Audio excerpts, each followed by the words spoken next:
All right, you've come to this video because you've either read the thumbnail or the description, and I've mentioned about the total cost of my whole motion simulator behind me here. Now, if you're new to this channel, please like and subscribe, share these videos with all your friends. But if you're a long-time watcher and you've been checking out the craziness that goes on in this room, you've got a fair understanding of the amount of equipment that's in this rig. So I'm going to cut straight to it. Although I'm going to itemize everything at the very end of this video, I have got a wall of text to get through because there's so much content for this video. So stick with me. There'll be timestamps in the description so you can click on the relevant points you want and get into those bits. But we're going to cover all sorts of stuff in this video.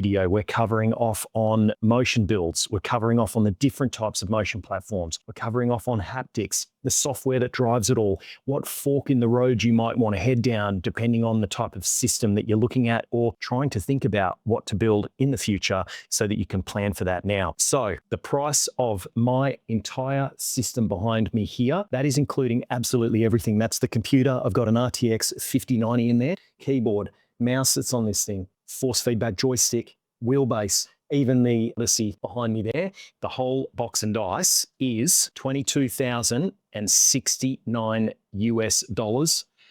Whoa, that is a fair bit of money. But when you consider how much I've got going on here, and it's the computer and that massive monitor as well, I actually think that's pretty good value for what's happening. Now, I just thought I'd quickly squirt this in for some, I guess, background to my knowledge in motion systems. I am not an expert by any measure, but I've had some exposure to some pretty cool different motion systems out there. And one of them wasn't motion at all. It was actually using G-seat actuators to give me a full sensation of G-force. Now, the first was Andrew's seat mover. He has the next level racing seat mover. We've only got 2 DOF there. We've got pitch and we've got roll. Really cool, really good exposure to a motion system. We've obviously got my 4-post, 3 DOF, 150 mil of travel, E-Racing Labs motion system behind me. My gosh, that was a mouthful. So pretty good exposure to what motion is like here. But then I've also gone to a VR arcade place in Osborne Park. It's a suburb here in Western Australia.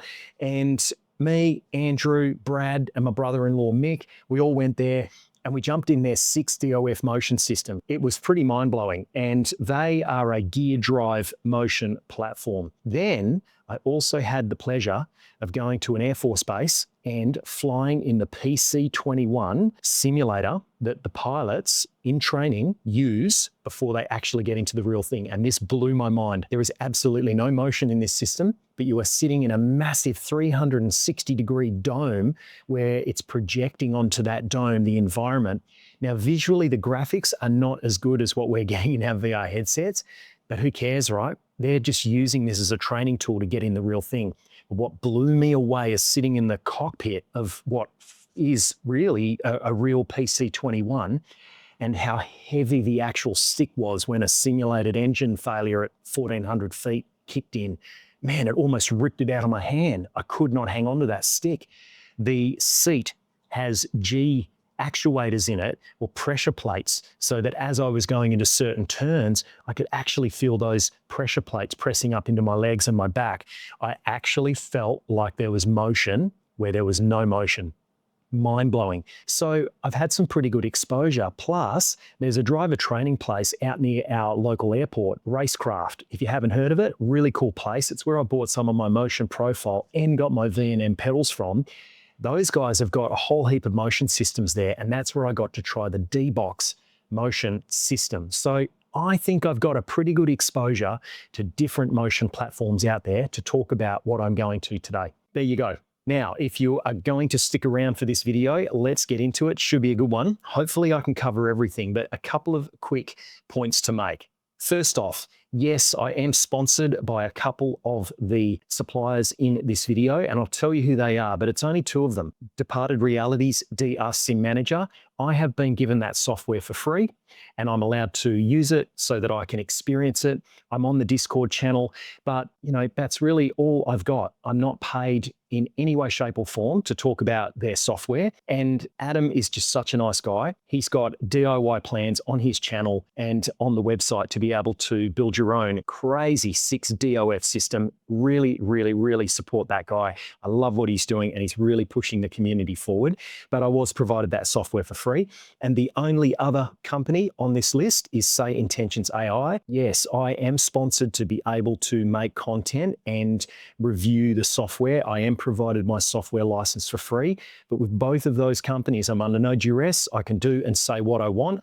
I just wanted to disclose that for the purpose of this video.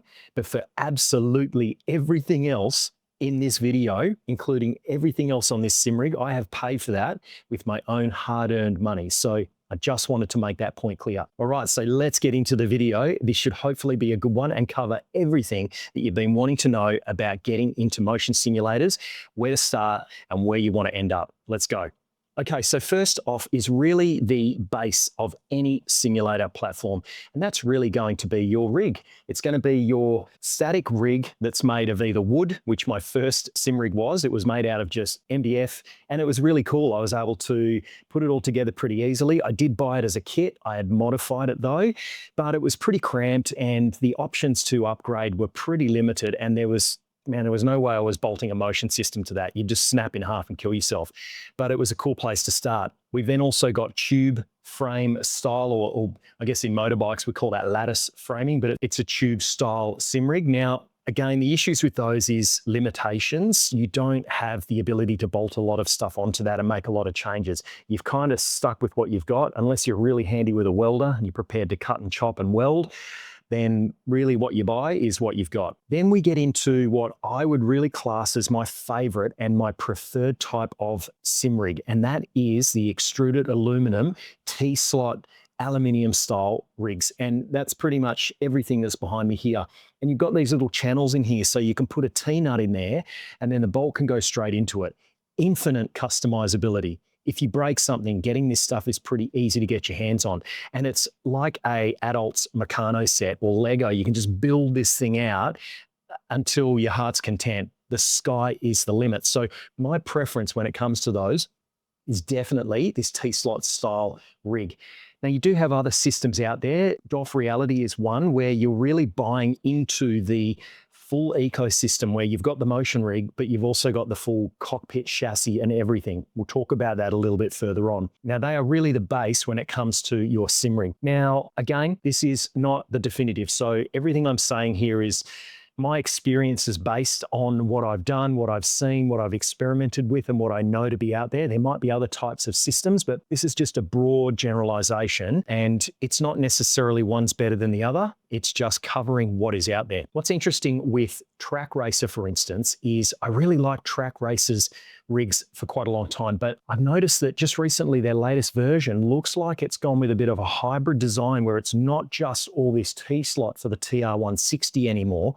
It's actually, it looks like there's plate and then bolted plate to the end. And I'm just not sure how customizable that is. So although I said this wasn't going to be a positives versus negatives, just keep that in mind. If you're thinking about where you want to end up with your motion rig and you want to end up with something like I've got, or even crazier, make sure you are getting something that is future-proofed and you can build upon that platform. And costs for those sorts of sim rigs, really, they start from a few $100s and they go north of 1,000. Let's talk about haptics, because I really feel like, let's face it, you need a sim rig to start with. Whether it's a computer chair you're sitting on and you're calling that your sim rig, it doesn't matter. You need something as a base. The haptics, I feel, for anyone getting into simulators is the next progression. Now, it doesn't matter whether it's a seat pad. There's a few different variants out there where you lay that cushion on the seat. It's got little transducers or little tiny vibrating speakers in there, and that is going to give you the haptics. Or you're getting butt kickers like what I've got, or maybe the Dayton Audios. You're bolting those up to the rig under the seat, maybe on your back, maybe up under the pedal deck. And through software, that's giving you engine vibration and landing gear clunking down and those other bits and pieces. Now, I'm not a big fan of the haptic seat pads. I'm not shooting that down. I'm just saying that I know they've gotten better with the material they're using, but I really like to sit in my seat comfortably with the cushioning from the seat. And I just find that some of those seat pads, and I've used one of them in the past, it was an old version though, I got really hot sitting on it, didn't breathe well, and I just felt like the haptics were a bit uncomfortable. So I know they've gotten better, but that's just my preference. If possible, I do prefer having a physical base shaker bolted somewhere so that I'm getting the vibration translating through the seat or the rig as opposed to actually sitting on the haptics themselves. That's just my position on the haptics. Okay, now we're moving into the exciting stuff. We're getting into the actual motion side of it. So let's say you've got your sim rig. It's a T-slot aluminium system, or it might even just be a tubular frame system. You can actually add the very first elements of motion to those. Now, it can either be the Next Level Racing's V3 seat mover. My friend has one, and I have personally tried that out. It's really interesting, and it makes for a compelling argument if you're limited on space or you're limited on budget. Those systems there, you can pick them up for about $2,000, $2,500 US. That's pretty good. You can put your seat straight onto it. You can even be sitting at your computer desk if you wanted. You could have some pedals underneath. You could bolt your steering wheel to it. And wow, you've actually got motion. Now, they are limited because they're 2 DOF. You're only going to have that pitch and roll. There's no heave in those systems. But I tell you what, trying his system out really blew me away. The way it can simulate heave by using pitch when you go over a jump is really cool. Then you've also got the ability to bolt actuators. So just 2 actuators to the rear of the sim rig to give you a feeling of 2 DOF. So really what that's doing is it's going to let the front of the rig or the rear of the rig tip from side to side or lift up and down. It's not ideal, but I have seen it done where there's just 2 linear actuators bolted to the back of the rig, and that's giving you some of that sensation of movement. Now, the limitations with these, of course, are pretty straightforward. The Next Level Racing seat mover has a limitation whereby you're sitting in your cockpit or sitting at your desk and you're moving closer or further away from the steering wheel. So that was the one thing that I guess is sort of immersion braking. But on the flip side, in a real car, unless you are really well strapped in, if you put your foot on the brake, you're actually going to move closer to the steering wheel. So there was also an element of realism that brought. But just bear in mind, you are moving independently of your sim rig. The sim rig is not moving with you as one. So there are limitations with how that can work. And also think about upgradability. There is no upgrade path with the Next Level Racing V3 seat mover. Now, the 2 DOF system, where you're bolting 2 linear actuators to the rear, you can upgrade because you can buy more linear actuators and add them to that system. So you could end up with 3 DOF, 4 DOF, 5 DOF, 6 DOF. You can pretty much build that thing right out, have traction loss, yaw, everything. But it does matter with the equipment you buy, because if you get the wrong controller, some controllers can only support 4 actuators. So it's important that you look at those bits of hardware before jumping in. Okay, now let's get into the type of motion system that I've got. I am actually running a 3 DOF motion system. Now, that's a 4-post actuator system. I've got a post on either corner. They're spaced as close as I can because the further away you put them, the less travel you'll get. Whereas the closer they are together, the more travel you'll get. But it's a close parameter to work with, because too close together and the front of the rig will actually hit the ground, and too far away you won't get enough motion. So there's a real balance. Ideally, you want to set those up so you're sitting in the center of the motion actuators as much as possible. That way you're going to get your center pivoting point will be as accurate as possible, as opposed to you sort of feeling like you're on a seesaw and lifting up in the air and back down. Does that make sense? You want to be in the center point of those actuators. But that particular system, and the system that I have here, is pretty much infinitely upgradable. I can go from the current setup, which is 3 DOF. I can very easily add another actuator to that to give me surge. I can then add another actuator to that to give me yaw, or I can have traction loss. And eRacing Labs, which is what my motion system is, have recently come out with a new system where you can have traction loss at the front and traction loss at the rear. So the whole thing can be moving. It's not just yaw. You can actually have independent front slip and independent rear slip. Pretty wild. Now, I've also had the pleasure of trying out the D-Box motion system. And here's where it really does start to get quite interesting, because we're talking about travel. This matters a lot. When it comes to these types of linear actuator systems, 150 millimeters of travel is about the limit. You can maybe push it to 200, but if you start going too much longer in travel, you are really bordering on dangerous because let's face it, the cockpit is only so wide. Unless you have a much wider footprint, which kind of negates the motion itself, then the issue you're going to have is stability. If you are raised up in that rig, let's say 200 mil, and the rig tips over, you've got a much greater amount of roll, but you also then risk stability with the rig actually toppling over. And I've got to be honest, in my rig, when it gets pretty crazy, wow, I don't think I want it to be much taller and off the ground because it's pretty damn scary. So 150 mil of travel is the sweet spot if you want to drive, fly, spaceships, helicopters, you want to do it all. D-Box, their systems are really good in the fidelity that it can give you with road vibration and that, but software has definitely evolved now. Things like SimHub, wow, what it's able to give us in vibration cues are incredible. So I think that gap is closing. And the issue with the D-Box systems is they are damn expensive, but they only have a very small amount of travel. So if you're wanting to do flying, they will still handle it, but you're just not going to get those same amount of travel and cues. You won't get that great amount of pitch or that great amount of roll. So you've really got to think about what do you want from your motion platform? Where do you want to end up? If you're someone who is just a hardcore dedicated sim driver, then maybe that's going to be for you. Plus, it's an out-of-the-box experience. There's really not a lot to have to tweak and muck around with. You unpack it, you bolt it on, and it works. Whereas my eRacing Lab system, there's a fair bit of DIY for you to get that all bolted up, get everything put together. It's not too hard, but it is an additional level of complexity that you need to consider. Okay, now let's talk about gear drive. Gear drive are the actuator systems like the DOF Reality platforms. Now, there's pros and cons to all of this. So one of the issues with those types of systems is what we refer to as lash. And if you don't know what that is, think of a chainsaw or think of a push bike or a motorbike chain.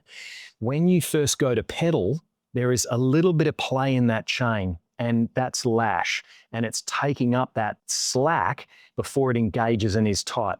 Now, the less expensive entry-level DOF systems by DOF Reality can have a bit of chain lash from what I've read. Now, I've never personally used one of the DOF Reality systems, but my point here is not that they're not good. No, to the contrary, but make sure that you think about where do I want to be? What do I want to do out of this motion system? Recently, they've done some upgrades to their motors, their linkages and stuff to make them better, but I would seriously be trying to think about where do I want to end up here, because maybe it's better off saving a bit more money and not jumping straight in at the entry-level equipment, because yes, you can upgrade those 3 DOF systems from companies like DOF Reality, but I feel like you're better off getting straight in maybe at the mid-tier and upgrading from there, or really biting the bullet and getting in at the top end so that you're getting the right motors, you're getting the best out of that system. But it is sometimes hard to know where are you going to end up because it's a steady progression. But just think about that. Now, when it comes to these types of linear actuators, they don't have as much lash, but they are a bigger, heavier, they take up a bigger footprint. So that is something to consider. Now, the other thing as well is weight. So these types of gear drive systems tend not to have the same weight carrying capabilities as these linear actuators here. These linear actuators here are capable of 180 kilograms or 396 pounds in the American English. And that is significant. So we're talking per actuator. So gosh, what are we staring at there? We're staring at like 700 kilograms of total weight carrying capacity in a motion system like I've got, as opposed to some of the entry-level types of gear drive systems where they're rated to only about, gosh, 150 kilograms. And that's total weight. So that's including you, the driver, and your peripherals. So it really doesn't leave a lot of room for bolting heavy equipment on. My SimMagic wheelbase, with the Alpha wheelbase there, is damn heavy. It is, man, it's kilograms of weight. So all of this stuff starts to add up. You've got to think about where are you going to want to be and how upgradable is this motion rig you're getting into, because even the entry-level systems can still be coming in at some thousands of dollars. So just consider that when looking at buying these systems. Right, then we get into Gear Drive 6 DOF. And now we are really starting to push the boundaries here. So DOF Reality do a 6 DOF system. And if you are worried about weight, you are definitely going to want to be looking at their P series. Their P series is really the professional series. And now that supports a total weight of about 200 kilograms. Gosh, let's just double that for pounds. So we're talking about 400 pounds in total weight. So I think that's really where you're going to want to be. If you've got multiple peripherals you want to bolt on there, like me, I want to do driving, I want to do flying, I want to do spaceships, I want to do it all in this sim rig with everything bolted on. Now, it doesn't mean you can't do all of that stuff. You just might need to be selective and have removable rudder pedals, removable wheelbases and stuff so that you can keep the weight in check. The closer you start to get to the max weight limit of these motion rigs, you're just slowing down the response rate, and that's going to decrease the immersion that you're going to feel in these systems. Now, some of these DOF systems can go through the roof, and really, I feel like DOF Reality is a really good starting point when you're looking at getting into these systems, whereas there are systems out there by Cubic and other companies which, man, they are almost a deposit on a house. They are so expensive, but you can carry far more weight with those systems. Okay, and lastly is the 6DOF actuator systems. Now, the 6DOF actuator systems, there's not many companies doing those as a off-the-shelf purchase.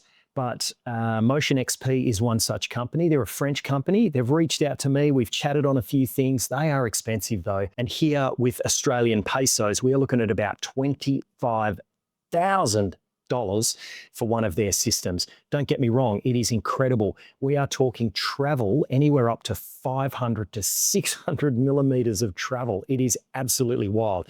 Imagine rolling and pitching and flying in that, or being in a rally car and going over a jump. You're actually going to get that sensation of weightlessness. It is crazy, but they are an expensive system. Now, Cubic Systems also do these off-the-shelf systems, but again, they are damn expensive. So keep that in mind. If you've got a big budget to play with, by all means, buy something like that. Even though my system might seem like to most unattainable, this is something I feel like you can grow into. If you start small, you build up, you start adding things over time, then you can end up with something like I've got here, and even greater than what I've got here. So those are really top end systems, but they are damn expensive. Now, if you've stuck with me, we're getting into the meat in the sandwich. And sorry about my monitor. If you're noticing through the edit of this video, it's sort of changing brightness. And these LG 48-inch OLED monitors are epic, but the thing that annoys me is no matter what you do, they just want to dim to save the screen from burn. So I do apologize. Right, full custom 6DOF motion systems. This is the pinnacle of where we want to end up if you're going down the rabbit hole like I am. So 6DOF custom systems, there's a few places where you can get the information on how to build these things. One of those locations is the X Simulator forums, and I encourage you to check out a chap known as Pacemaker. Now, Pacemaker is an Australian, and can you believe it? He's in Perth. And there's a few Easter eggs in this video if you stick around. The first one is that I am going to catch up with him at some point, and we might do a bit of a collab, and I'm going to get to check out his crazy 6DOF system that he has built. And I think he's on version 2 or version 3 now. This thing is wild. Now, the X Simulator forums is a wealth of knowledge where you can get on there, start researching the DIY builds to build your own 6DOF system. Now, this is going to be an actuator-based system, similar to what I've got here, but the sky's the limit. Man, there's no reason you couldn't have a meter of travel. These things are pretty terrifying. I've seen some videos of people crashing in them. Pacemaker is one of them. And man, those videos are damn scary. So you want to make sure everything is set up properly, because we're really bordering on these things being able to kill us now. Now, the other one that is really cool is from Departed Reality. So I mentioned their software earlier. Now, Departed Reality's DR Sim Manager software is software to be able to control motion platforms. And we're going to get into the software controlling these systems next. But he has actually got a wealth of knowledge on his site to help you with DIY plans to build all your own profile, linear actuators. He can even help source the parts. Man, honestly, get on his site, check it out. If you're in the least bit interested in building your own DIY 6DOF system, this is the place to start. Getting information from these types of people, and there's a wealth of knowledge on the Discord as well to help you get to where you want to be. The benefit as well with these 6DOF systems is most of them can actually be modified to accept a rig like I've got. And that's why I say at the very start, think long and hard about where you want to end up here, because what you buy now matters for what you're going to be able to carry over into the future to build out on your motion system for where you want to end up. Okay, software that drives these motion systems. This is probably equally as important as the system itself, because if the software is no good, you're not going to have a good time. I think the software that really stands out the most at the moment, is the most fully fleshed out, would have to be SimHub. SimHub has just been releasing updates in spades.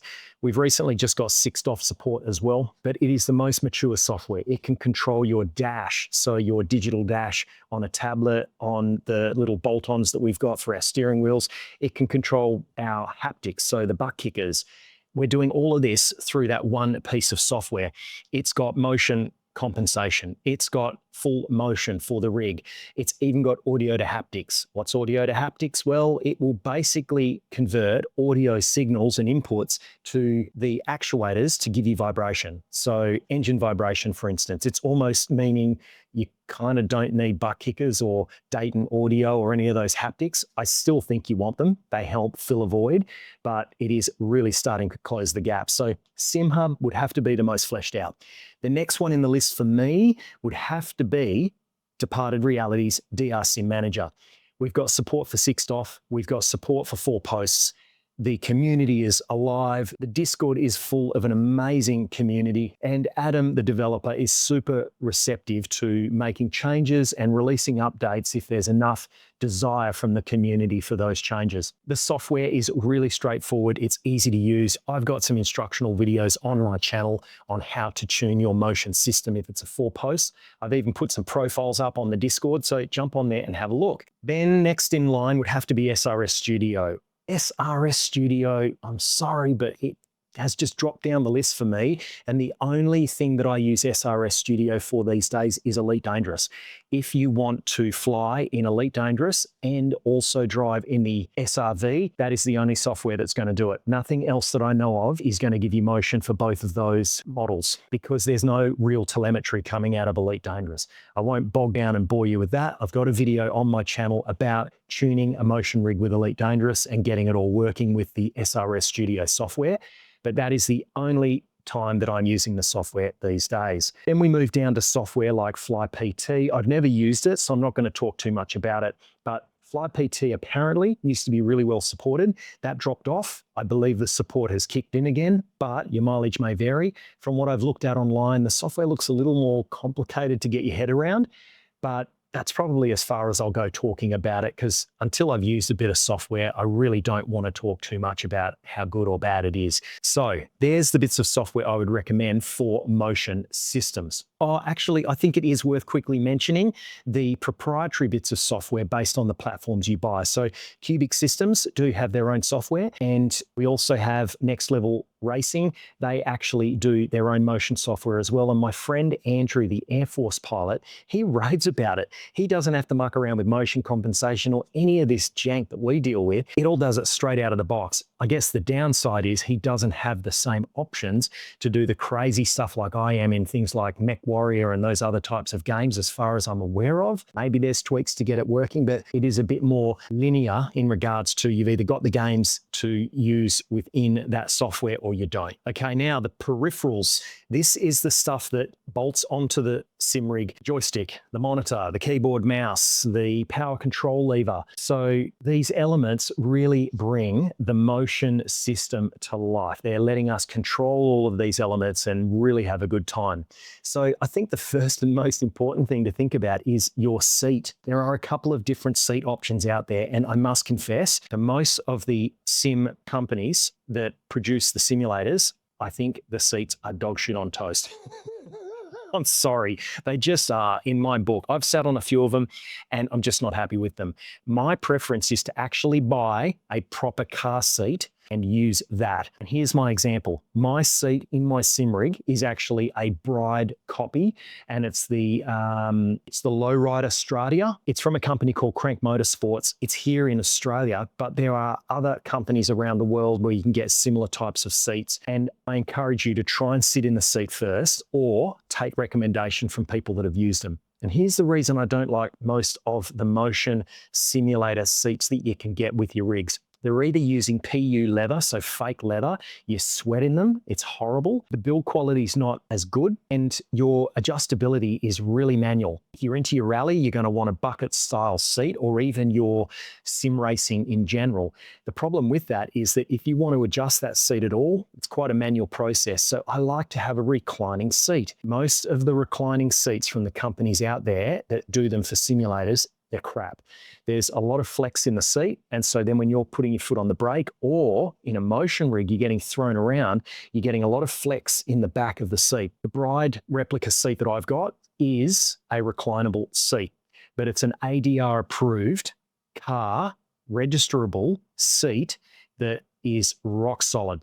And so it's actually got 2 adjustment points at the rear. The thing is built like a tank. There is 0 movement in it, and I can adjust it to whatever I want. And I've got it positioned in a really comfortable spot for driving. And then if I'm doing spaceship flying in Elite Dangerous, I can recline it a little bit, get a bit more comfy in it. So that's my personal preference. You may have a difference of opinion. My position is spend your money on a good seat. Plus, the other thing to remember is a lot of these SimRig seats, they're just not built to the same standard where the seatbelt harness goes through. And with our motion systems and seatbelt tensioners, that can actually cause some issues. I've seen it where some seats have started to deteriorate because they're not actually designed for seatbelts to run through them, even though they've got the seatbelt cutouts. Okay, steering wheel and base. My position on this is buy once, cry once. Think about the ecosystem you are buying into. I first started out with a Logitech G27 steering wheel that my brother-in-law gave me. Thanks, Mick, you're a legend. And that steering wheel is pretty much responsible for everything I've done in this sim rig today. So I blame him. But that was nice to be able to get a feel of what I want. And I realized from using that steering wheel that I wanted something good. So I went straight out and I got a Fanatec belt drive wheelbase. Now, mainly because I really didn't know about the more expensive and better equipment out there. I was really quite new to the scene. Then when I started using my wheel, I realized what a difference it made over the G27. Then I had an incident where my steering wheel broke. And I realized at that point there, in buying a new steering wheel, I was going to be buying into an ecosystem for that particular base. So I decided to change and shift gears. That's when I came across the SimMagic system, and I decided to go all out. I got the SimMagic Ultimate Wheelbase, Alpha Ultimate Wheelbase, and a decent steering wheel with it. It's the GTR steering wheel, and the rest is history. I can bolt on all sorts of different wheels onto that within the SimMagic ecosystem. The wheelbase has got 23 Newton meters of torque, which is more than I will ever need, and I've never looked back. So just think about the ecosystem you're buying into, whether it's Moza, whether it's Fanatec, whether it's SimMagic, it doesn't matter. Just think about, where do I want to end up? What steering wheels do I want? And my recommendation is to always get something more powerful than the job, because then you're never going to put it under much stress. You're better to have too much power and turn it down than not enough and have to turn it up. Again, your mileage may vary and everyone's budget is different, but keep that in mind. Okay, pedals and rudders. We're covering both driving and flight. Now, I've done something unique with my pedal system where I'm actually running 2 throttles. And the reason for that is I don't do a lot of driving with clutch, but even if I did, I've still got a throttle pedal that I can crank the spring up on and make it feel like a clutch, as opposed to an actual clutch with that mechanical engagement. The reason I did that is because I love my flying as well, and I love my spaceships. So I want to yaw rudder pedals. So I'm not having to swap out a rudder pedal. But in my instance, I've got 1 pedal deck bolted down, 2 throttle pedals are evenly spaced apart like they would be rudder. And for me, that's working really, really well. I do want to get rudder pedals in the future. And here's the next Easter egg. I am building a second simulator. Yes, I am. It's going to be a 6-DoF system, and it's going to go alongside this 4-poster here. And you might be wondering, where is it going to fit in this room? Well, that's another Easter egg coming, so stay tuned. So think about what you're going to buy. I started out with a really cheap pedal deck, and it was pretty much what came with the G27 Logitech steering wheel. Now, that was really cool to get me started, but once that died, I then bought into the Fanatec ecosystem. And as mentioned earlier, when the steering wheel broke, I decided I was going to make that leap. I realized that the pedal deck I'd bought was really quite entry level. So I decided to make that jump at the point of getting my SimMagic wheelbase. And I went with the V&M pedals. So I didn't stay in that same ecosystem, and there's nothing wrong with separating them. Sometimes there's merit in keeping all of those peripherals in the same ecosystem. It makes the software management easier, and some games don't like a mix match of pedals and pedal decks and that sort of stuff. However, I went with the V&M pedals, and they have been incredible. I'm really happy with them. So, rudder pedals. I do want to get rudder pedals, and again, think about what you're going to get. Knowing everything I know now, I am going to be ordering a set of Virpil R1 pedals. They are amazing. The build quality is second to none. Plus, I'm thinking about the upgrade path. And here's another little nugget. I am going to be doing a force feedback mod to those pedals when they arrive. I'm not going to say any more now, but that's where my head thinks whenever I'm going to buy new equipment. Can I upgrade it? Can I bolt it to my rig? Can I customize it in the future? Right, HOTAS, where do we start there? Again, I think you need to consider the ecosystem. I am running Virpil for pretty much for all the controls when it comes to flying and spaceships in my motion rig. I'm running the VP Force feedback base, but I've got a Virpil Warbird stick on the top. I've also got the Virpil Constellation Alpha. It's the plastic version. I went for plastic because I've got the force feedback base. I didn't want a heavy counterweight on top, but the build quality and the plastic used is exceptional. I've also then got a Virpil power control lever. It's the Mongoose CM3. It's a long name, but I've also got the Virpil control panel 2 that's got the landing gear actuator on it, or lever, I guess you'd call it. And I really like that that whole ecosystem is managed through the one bit of software, and I can control everything. And I like the look, the feel, the design of it all. Plus, when I get my rudder pedals, that's going to tie into that ecosystem. So you don't have to get everything from the same manufacturer, but when it comes to integration, when it comes to the same bit of software, it does certainly help minimize all the different layers of jank that you can have. And so I personally think there's merit in buying into an ecosystem. The other thing as well is thinking about what you want to do if you're flying space and you want to go HOSAS. So what is HOSAS? Well, for those that don't know, HOTAS is hands-on throttle and stick. So that's basically a stick and a power control lever. HOSAS is hands-on stick and stick. Okay, so it's pretty much when you've got two sticks for space flight. Now you can have one of those sticks mounted so that it's horizontal, and you can pretty much have all positions of axis in movement rather than just forward and back. But then you've also got the flight control, or you can have them both in a internal position where you're flying the ship. So it's pretty crazy what you can do with those types of combinations. Again, think about the ecosystem that you're buying into. And my saying, as always, buy once, cry once. So collectives, I don't personally own one yet, but again, when it comes to collectives, there are a couple of manufacturers where you could be buying those into their ecosystem. Virpil is another one of them. Again, I'm not sponsored by Virpil. I've paid for everything myself. I just really like their hardware. The waiting lists, though, can be really painful with those guys. I tend to think that they build to order as opposed to having stock. So just remember that if you're ordering from those guys, the wait times sometimes are several months. Now, the good thing with collectives these days is the support for force feedback. So think about where you want to end up. If you're a real serious helo pilot, I encourage you to do your research. I certainly know Virpil has one where there is a mod that can use the VP Force Rhinos motors in order to give you force feedback on that collective. So just keep that in mind. When you're looking at getting a collective, where do you want to end up? Where do you want to be with it? Right, let's talk about yokes. So I used to have a yoke. I used to have the Honeycomb Alpha. And I love that thing. It was really, really fun, and it really added that level of immersion.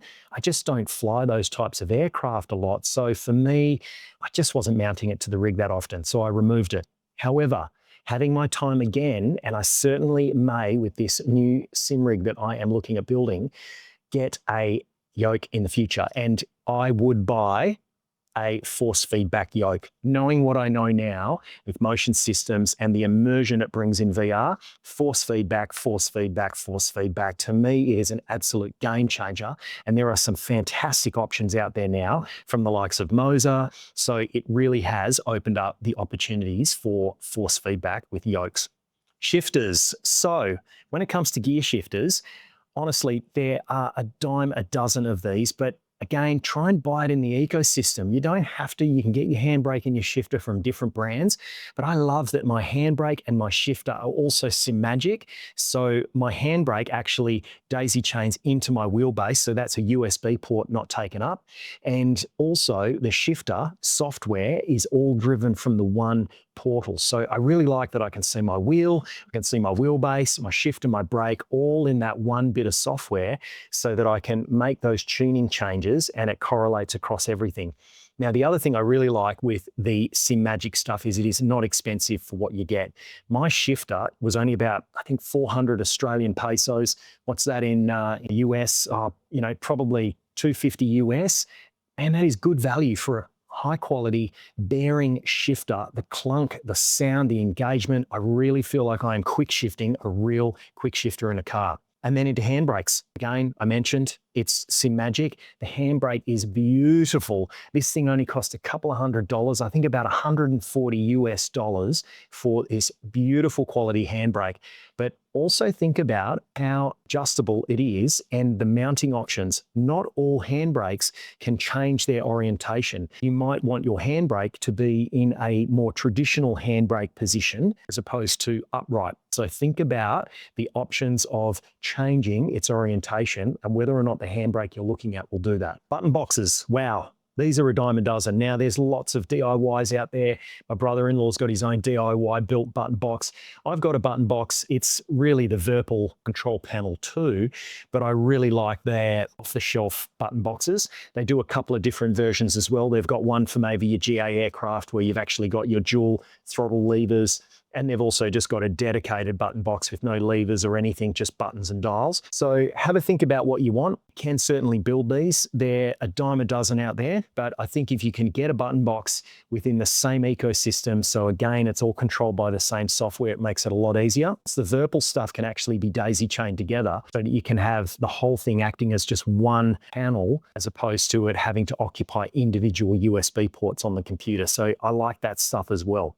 Okay, Tobii Eye Tracker, Track IR. What is it? Well, it's really for head tracking. You can even use a web camera if you've got one. Now, there's a few different software options for those, and we'll get into all that stuff in a little bit, but pretty much Track IR and the Tobii Eye Tracker are going to come with their own software.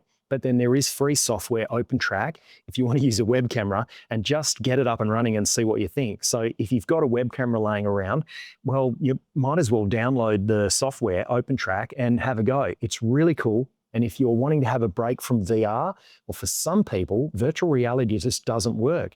They either get sick, they just get vertigo, and really, I think head tracking is the answer. You don't need to have triple monitors, although that's kind of the pinnacle, but with one big monitor or even a smaller monitor, head tracking is really going to elevate the immersion because then it's giving you that sensation of looking around when you're stuck to just that landscape on a smaller monitor. Okay, now sim-related software. So we are touching on software that I've already spoken about for the motion, because some of these bits of software can also support the other areas within what we're doing in the sim rigs, like SimHub. So as mentioned before, SimHub is motion software, but it can also manage the butt kickers. It can also manage button boxes, light interfaces like your RPM, your tachometer, all of that sort of stuff. So SimHub is more than just motion software. It can control a whole myriad of things. Then we get into the other bits of apps and software like RK apps, say Intentions AI. Now, talking about incredible software, this is one of them. If you're into Flight Sim 2020, Flight Sim 2024, or the X-Plane series, my goodness, look no further than Say Intentions AI. It's going to give you AI, air traffic control in-game. They've got a free version where you can get some exposure to the Say Intentions ecosystem, or you've got the one-time payment Entourage. You pay that fee, you own the software, and you get a better level of immersion with the AI, or you've got a monthly subscription, the premium edition, which is going to give you the full bells and whistles. You can be in student pilot mode where it's going to hold your hand, give you a transcript of everything you've said. You're going to have full exposure to ATC, radioing for handoff, radioing for departure. It is incredible, and get ready for it. As of July, we are going to have traffic injection for the premium subscribers. My goodness, I cannot believe it. If you haven't seen my video on Say Intentions AI and the traffic injection, I'll put a link up the top here. It is absolutely wild. I never fly in Microsoft Flight Simulator without it. Now, RK Apps do a piece of software called SimHaptics. Now, SimHaptics is absolutely wicked. It is pulling out elements from Microsoft Flight Simulator and converting those to haptics for our butt kickers, for those audio transducers from Dayton Audio, or even your haptic seat pads that you're sitting on. The benefit here is it's going to give us those additional elements like landing gear clunking, like wind buffeting on the aircraft. Not an expensive bit of software. It works for DCS, Flight Sim 2020, and Flight Sim 2024, and it is absolutely wild. But RK Apps is the company, and they do a whole myriad of different bits of software for simulators. SimHaptics is also a one-time payment, so you buy the software and you own it. Next thing on the list is Voice Attack. If you haven't heard of Voice Attack, it is incredible. If you're into your space sims and that sort of stuff, you might have. But Voice Attack allows you to basically control keyboard inputs with voice commands. A perfect example is Elite Dangerous. You're coming into land and you can actually issue a voice command to put landing gear down, put landing gear up, and it will carry out that for you. Now, we already know DCS, flying games like Elite Dangerous, man, it can be keyboard overload because there's so many buttons and dials. And when you're in VR, it makes it even harder. I've got a lot of my buttons mapped to my button boxes, so muscle memory kicks in, but I still find myself having to do a cheeky nose peek to see where that button is. So Voice Attack really does help elevate that. Then you've also got the voice packs that you can buy. These voice packs are wild. There's one that's been going around for a while with the voice Ripley, and it is epic. It's this incredible female voice, and man, get online, check out Ripley voice packs, and you'll be blown away. Position for departure on my mark. Awaiting mark.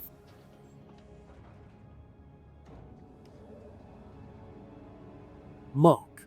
Affirm. Elevation to 10 meters. Positioning VTOL for flight. Landing modules retracting. All yours.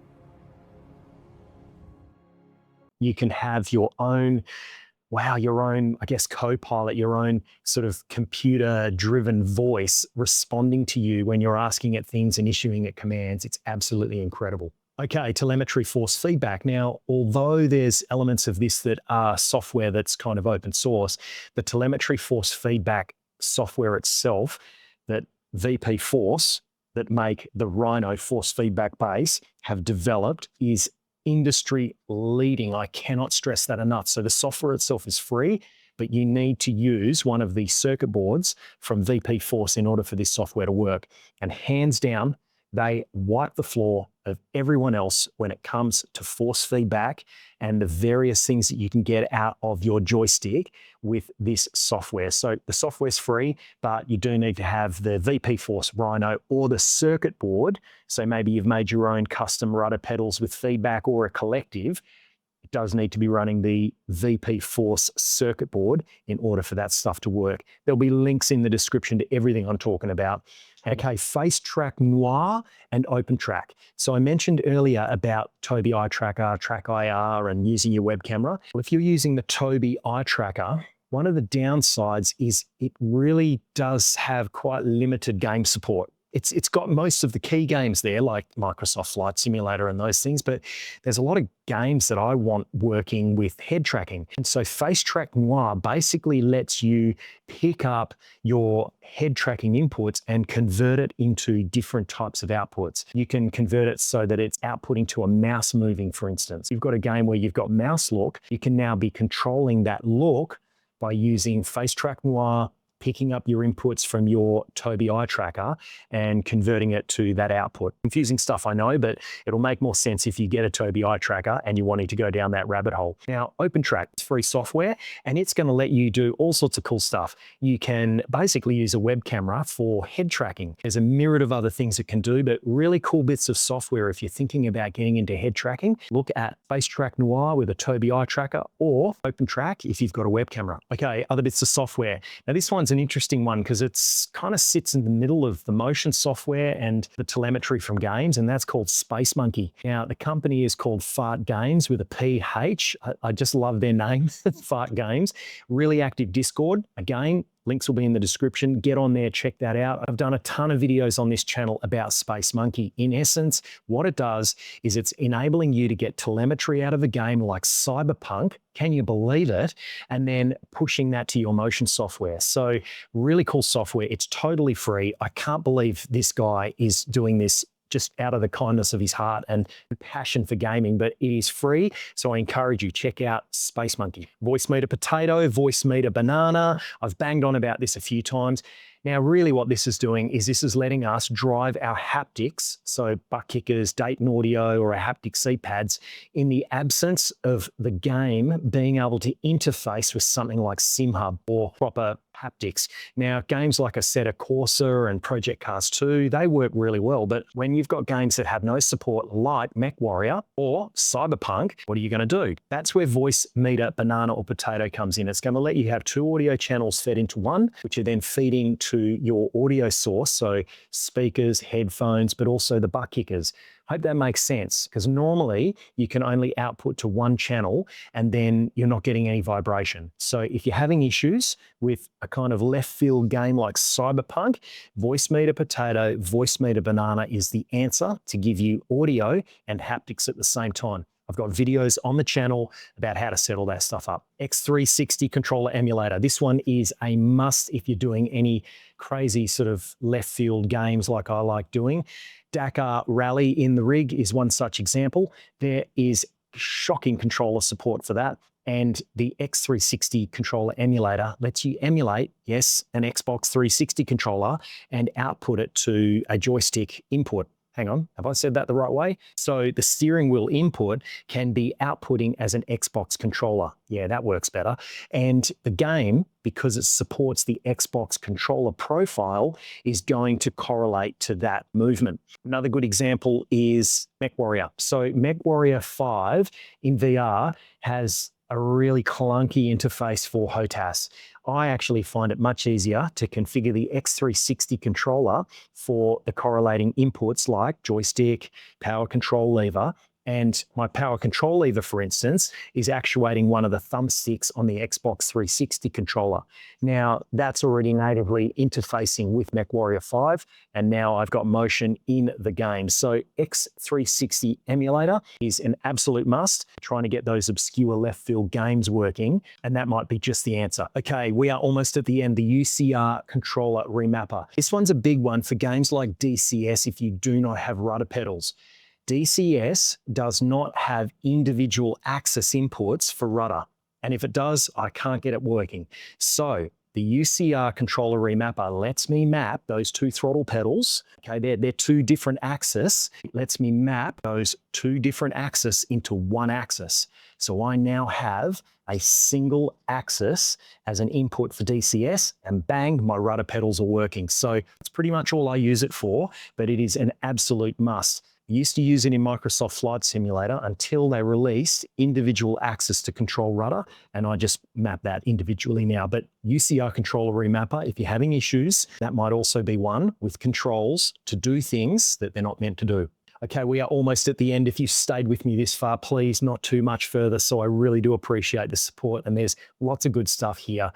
But Open Composite. What is Open Composite? It allows you to switch games in Steam VR, not all of them, but most, that are just using the OpenVR protocol to use the OpenXR protocol. Now, what does that mean? That means more FPS, because you're not having the FPS zap of Steam VR running in the background.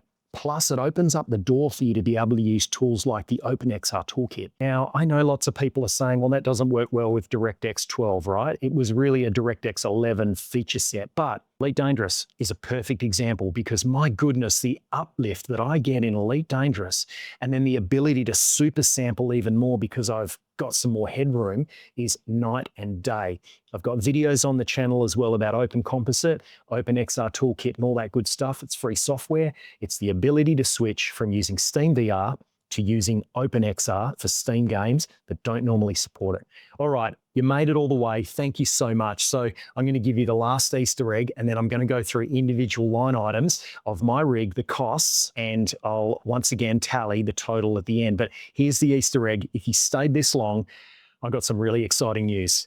I have had council approval to build a studio out the back of my house for the channel. So yeah, this is incredible. It's going to be a 4 meter by 5 meter studio out the back. I've got an arcade machine I'm building for it with all these nostalgic games. I've got a second motion simulator coming that is 6 DOF with about 400 mil of travel. My goodness, it's going to be a super year. This is epic. Right, let's get into the price list and I'll go through it. Now, I've got the price list on my tablet here because this is a long one. So let's go. eRacing Labs Motion System, $3,400. Track Racer TR160 Mark II, $700. Sim Magic Ultimate Alpha Wheelbase, what a mouthful that is, $980. Sim Magic GT1-R wheel, $424. Sim Magic Extension, that's to extend the steering wheel from the base, $84. Sim Magic Q1S shifter, $313. Sim Magic TB1 handbrake, $169. Crank Motorsport Bride Replica Alcantara seat, $522. V&M pedals, $654. Fossey MO3 200 watt low pass amps. That drives the butt kickers. I've got 2 of them, $130. Butt kicker mini concert. I've got 2 of those, $380. VP Force Rhino force feedback bass. These have come down significantly in price and there is no waiting list anymore for those. $1,034. Virpil Constellation Alpha right-handed grip, $175. Virpil Warbird, they're currently out of stock. I hope they get them back because I want one for the new motion system, $140. Virpil CM3 Mongoose power control lever, $373. Virpil Control Panel 2, $245. They call it Control Panel 2 because there's a Control Panel 1. I guess that makes sense. Razer Tartarus keyboard V2, $120. I use that on a bit of profile that slides down so that when I'm doing games like Star Citizen, I can go from flying, fold the keyboard down, and then it's a single-handed keyboard. The thing's bloody awesome. HyperX Alloy Origins 60 mechanical keyboard. That's the keyboard I've got to the right there on the little swivel with my mouse, $135.